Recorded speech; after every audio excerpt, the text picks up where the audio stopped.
अस्सलाम वालेकुम, मेरा नाम सैयद अफ़ान अहमद है और ये मेरी सॉफ्टवेयर इंजीनियरिंग सीरीज़ का लेक्चर नंबर 3 है, जिसमें हम डिस्कस करेंगे कि हमारा प्रोजेक्ट फेल किन वजूहात की वजह से होता है और क्या हम मिस्टेक कर रहे होते हैं, किस किस्म की मेल प्रैक्टिसेस होती हैं जिसकी वजह से हम फेलियर की तरफ जा रहे होते हैं, या हमारा प्रोजेक्ट जो है वो उसकी कॉस्ट बढ़ जाती है और कॉस्ट इफेक्टिव नहीं रहता, और क्या ऐसी वजूहात होती हैं जिसकी वजह से हमारे रिसोर्सेज ज़ाया हो रहे होते हैं और टाइम ओवर रन हो रहा होता है, स्केड्यूल से ओवर रन हो रहा होता है। तो नाउ लेट्स एक्सप्लोर इट।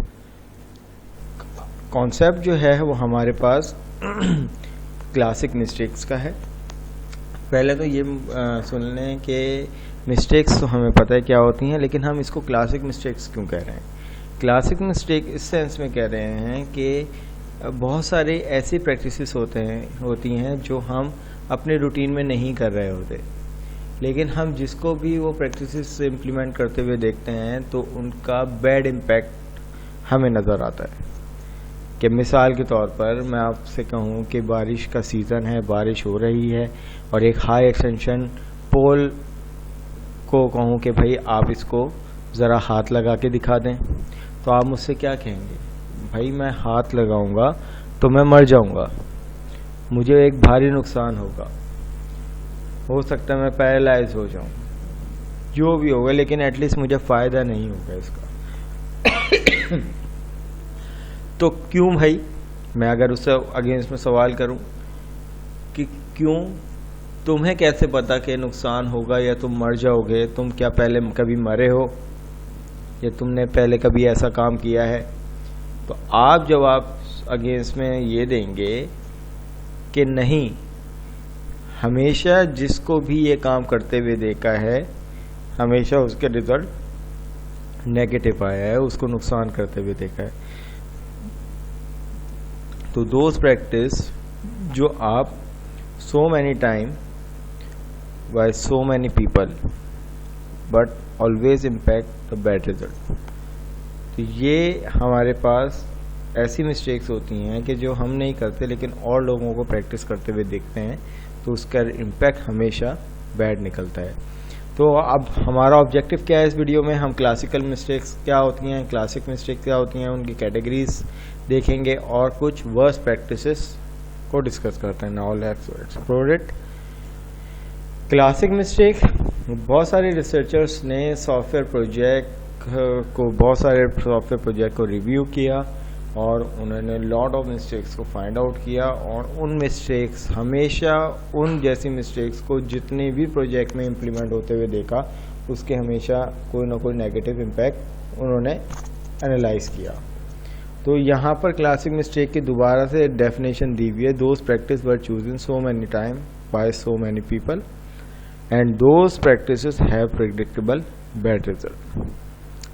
कौन कौन सी मिस्टेक होती हैं? रिसर्चर्स ने इसको क्लासिफाई कर लिया। तो 4 किस्म की क्लासिक मिस्टेक्स होती हैं। एक people related, process related, product related and technology related. तो अगर हम बात करते हैं पीपल रिलेटेड मिस्टेक, तो पहले पॉइंट में लिखा हुआ है asking your engineer to work over time at the start of the project not encourage your engineer team but demotivate them. What does it mean?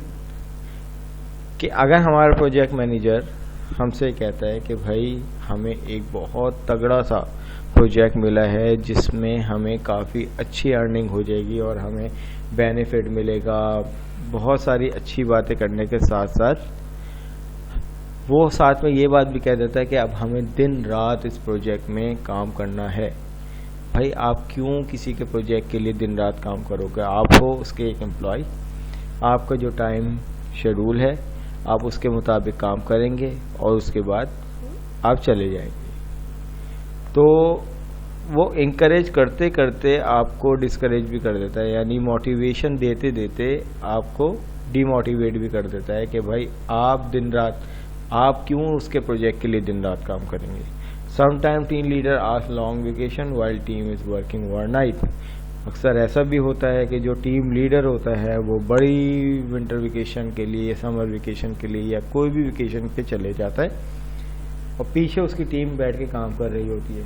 तो ऐसे में अगर ऐसा हो तो टीम इरिटेट होती है, कहती है कि भाई जिसका प्रोजेक्ट है वो तो काम नहीं कर रहा, हम खामखा उसके प्रोजेक्ट पे क्यों इतना मेहनत करें। तो ये भी लोगों की तरफ से की जाने वाली, प्रोजेक्ट मैनेजर की तरफ से या टीम लीडर की तरफ से की जाने वाली एक मैल प्रैक्टिस है। अगर उसको ये चाहिए कि अगर टीम भी ओवरनाइट कर रही है या फिर ओवर टाइम कर रही है या जो भी मैक्सिमम टाइम दे रही है, तो प्रोजेक्ट मैनेजर भी या टीम लीडर भी साथ में बैठा हो तो भाई एटलीस्ट ये बात समझ में आती है कि हाँ हमारा प्रोजेक्ट मैनेजर भी तो हमारे साथ उतनी ही मेहनत कर रहा है। Weak personal, never hire weak person for the complex task. हम कभी भी एक कॉम्प्लेक्स सिस्टम के लिए बिगनिंग लेवल के, इंट्रोडक्टरी लेवल के लोगों को हायर नहीं करें। बेस्ट प्रैक्टिस तो यही है कि अगर आपने टीम बनानी है तो आप बिगनिंग लेवल के साथ साथ कुछ सीनियर लेवल के लोगों को भी आपस में इंटीग्रेट करवाएं ताकि जो बिगनिंग लेवल के, इंट्रोडक्टरी लेवल के लोग हैं वो काम को सीख लें। लेकिन हम कभी भी कॉम्प्लेक्स टास्क के लिए एक इंट्रोडक्टरी लेवल की टीम नहीं क्रिएट करें।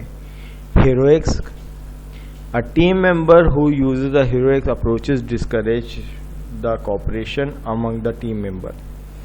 हीरोइक्स नेचर के बहुत सारे लोग होते हैं जो अपनी टीम में अपने आप को बहुत ज़्यादा प्रोमिनेंट करने की कोशिश करते हैं कि भाई खैर हो गई, ये काम हो जाएगा, ये काम ऐसे कर लेंगे, अपनी स्किल जाहिर करने की कोशिश करते हैं। और जब एक्चुअल उन पर वो काम करने की बारी आ जाती है तो फिर वो इधर उधर के बहाने करते हैं कि भाई ये वो, तो फिर एट द एंड पूरी टीम उसी पर चढ़ के आ जाती है कि भाई तुम बहुत ज़्यादा हीरो बन रहे थे तो अब करो ये काम। तो फिर ऐसे में बायसनेस क्रिएट होती हैं, ये भी पीपल रिलेटेड मिस्टेक्स में आती हैं।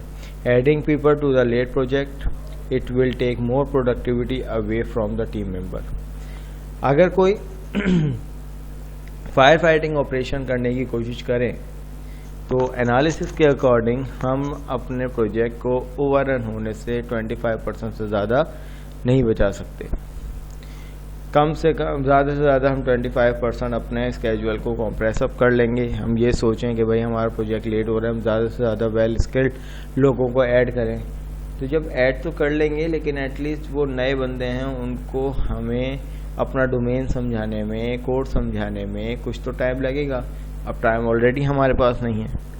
Poor communication between the developer and customer, best practice ये की जाती है कि बजाय कोई थर्ड बंदा इन्वॉल्व करने के आप डेवलपर और कस्टमर को 1-to-1 कम्युनिकेट करवा दें ताकि इजीली कस्टमर अपने रिक्वायरमेंट बता दे और डेवलपर उसको एग्जैक्टली उसी हिसाब से समझ ले। पीपल रिलेटेड मिस्टेक में हमारे पास चीज़ें आती हैं। प्रोसेस रिलेटेड मिस्टेक में these issues are linked with the technical process and management methodologies, insufficient risk management। Process related management में हम रिस्क मैनेजमेंट सही तरीके से नहीं कर रहे होते, हम रिस्क को बहुत लाइट ले रहे होते हैं, हम रिएक्टिव अप्रोच की तरफ जाते हैं रिस्क मैनेजमेंट की कि जब रिस्क आएगा चलो यार तब की तब देखी जाएगी, अभी चलने दो प्रोग्राम। नो, हो सकता है वो रिपल इफेक्ट की तरह काम कर जाए, एक्सपोनेंशियल आपकी कॉस्ट ग्रोथ कर जाए। Code like help programming instead of forcing your programmer to work hard, motivate him to work. हम अपने प्रोग्रामर को फोर्स ना करें और उस पर ज़्यादा प्रेशराइज ना करें कि भाई तुम ये काम करो, इतना काम करो, इस तरह काम करो, ये वो। प्रोग्रामर को सुकून से अपना काम करने दें वरना आपके प्रोसेस में मसले मसाइल आएंगे। Short change upstream activity, start coding without properly design the project plan will cost 10 to 100 time then doing it with properly design plan. अगर हम डिज़ाइन के अगेन काम करें, यानी मिसाल के तौर पर रिक्वायरमेंट हमने ले ली, हम डिज़ाइन फेज को ही स्किप कर दें और हम डायरेक्ट कोडिंग स्टार्ट कर दें, तो हमारी कॉस्ट 10 to 100 टाइम बढ़ सकती है, क्योंकि कोड में बार बार रीचेंजिंग होंगी। जब एक प्रॉपर डिज़ाइन बना हुआ होगा मिलेगा हमें, तो हम उसी हिसाब से अपने प्रोडक्ट को डेवलप कर सकते हैं। Short change quality assurance, eliminating design code reviews, eliminating test planning, do only perfunctory testing will reduce the development and the project and with the major bugs। अगर हम ये सोचें कि हम सिरे से ही डिज़ाइन और कोड के रिव्यूज़ को एलिमिनेट कर दें और सिर्फ जो ज़रूरी चीज़ें हैं उनको टेस्ट करें, तो हमारा प्रोजेक्ट में काफ़ी अमाउंट के बग्स आ सकते हैं, high amount of bugs, major bugs आ सकते हैं, हम उसको डिटेक्ट नहीं कर पाएंगे। Now next, product related mistake. These mistakes are affect the outcome of the project requirement gold plating. यहाँ पे कॉन्सेप्ट आता है गोल प्लांटिंग का। गोल प्लांटिंग कह लें या गोल प्लेटिंग कह लें। रिक्वायरमेंट गोल प्लेटिंग में more requirement that are not necessary and pay less attention on the complex feature. हम एक्चुअल जो रिक्वायरमेंट हैं उनके साथ साथ कुछ इजाफी एक्स्ट्रा रिक्वायरमेंट को भी ऐड अप कर लें, जो कि हमारे प्रोजेक्ट के लिए ज़रूरी नहीं है, और हमारी जो एक्चुअल जो फोकस होना चाहिए, जो कॉम्प्लेक्स रिक्वायरमेंट थी, उससे हट जाए और हम इजाफी रिक्वायरमेंट को फोकस करके बैठें और उसको ऐड अप करें। तो ये गोल प्लेटिंग है सीधी सीधी। और एक डेवलपर की साइड से गोल प्लेटिंग ये होती है कि एक्चुअल जो कस्टमर ने रिक्वायरमेंट बताई है, आप उस पर तो काम सही तरीके से कर नहीं रहे और इजाफी आप फीचर कस्टमर को इम्प्रेस करने के लिए दे रहे हैं। तो at the time of evaluation customer या at the time of deployment, तो कस्टमर से सीधा सीधा ये कहेगा भाई जो तुमसे एक्चुअल कहा था वो तो तुमने किया नहीं, और इजाफी चीज़ों का मैं क्या करूँ। टेक्नोलॉजी रिलेटेड मिस्टेक के mistake in technology during the process, silver bullet syndrome, thinking a certain approach will solve every issue and that approach has not already used by the developer।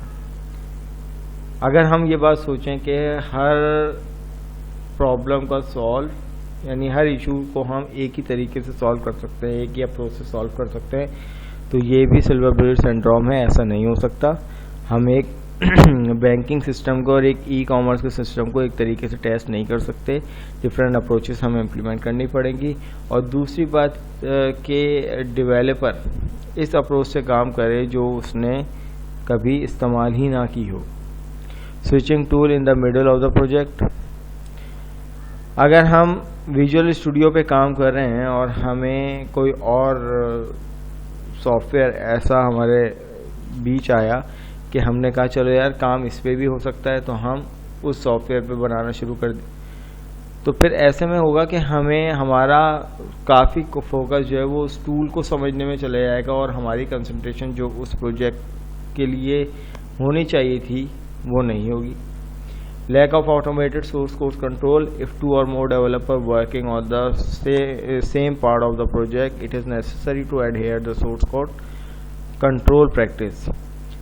अब ये होता है कि अगर एक से ज़्यादा डेवलपर काम कर रहे हैं एक ही प्रोजेक्ट पे, तो एक अगर मॉर्निंग की शिफ्ट में काम कर रहा है और एक नाइट की शिफ्ट में काम कर रहा है, तो दोनों को अवेयरनेस होनी चाहिए एक दूसरे के कोड पे कि किसने काम कहाँ तक किया और मुझे काम कहाँ से स्टार्ट करना चाहिए। तो बहुत सारी मेल प्रैक्टिस हम अपनी कोडिंग में कर रहे होते हैं कि हम कमेंटिंग का इस्तेमाल नहीं करते, हम वेरिएबल के कन्वेंशन मीनिंगफुल नहीं रखते, फंक्शन के नाम मीनिंगफुल नहीं रखते।